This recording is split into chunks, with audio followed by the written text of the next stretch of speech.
Did you know that by using affinity, in-market, retargeting and other audiences together in your campaign, you can create a Google Ads combined audience that targets your ideal audience? Hello, I'm Uzair and thanks for joining in.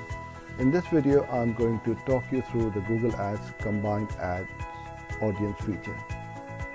Google Ads has now launched its combined audiences option when setting up your campaign to allow you to build up a more specific, layered audience to target.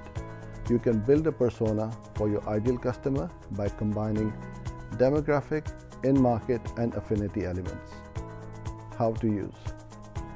Within the Audiences page, you click to add a new audience and select Combined Audiences from the drop-down menu. The Audience Builder will then pop up and you can select the characteristics of your ideal customer within the demographics offered. This includes age, interest, life events, remarketing lists, and a lot more.